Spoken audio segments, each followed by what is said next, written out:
యెహోవా కొరకు కనిపెట్టుకొని వారలారా, మీ మనస్సున ధైర్యము వహించండి. మీ మనస్సులో ధైర్యాన్ని పెంచుకోనండి. లోకంలో ఒక కుక్కను పెంచుతున్నాడు దేవుడు, లోకంలో జంతువులు పెంచుతున్నాడు దేవుడు, లోకంలో ఉన్న అడవిలో ఉన్న ఎన్నో జీవరాశులు పెంచుతున్నాడు దేవుడు. అన్నిటికీ జీవం ఇచ్చి ఊపిరిచ్చి పెంచుతున్న దేవుడు నీకు కష్టం వస్తే నీ కష్టంలో నుంచి దేవుడు బయటికి తీసుకొని రాడా? ఎందుకు నువ్వు మనసులో కృంగిపోతున్నావు? ఎందుకు అంతలాగా ఒత్తిడికి లోనైపోతున్నావు?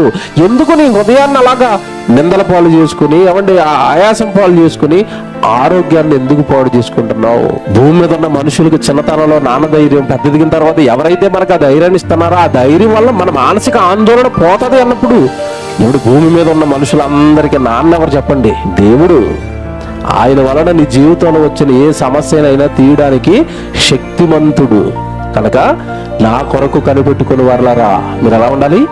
మనస్సున ధైర్యం వహించండి, మీ వెనక దేవుడు ఉన్నాడు. ఇప్పుడు ఒత్తిళ్ళన్నీ ఏమన్నా ఉంటాయండి? ఇలాగ వాక్యాన్ని ఆలోచిస్తే ఇలా నేను దేవుడి కోసం ఉంటానండి, దేవుడు నా వెనకుంటాడండి అన్నప్పుడు ఇంకేంటి చెప్పండి? మానసిక ఆందోళనలో వైద్యానికి రూటిది.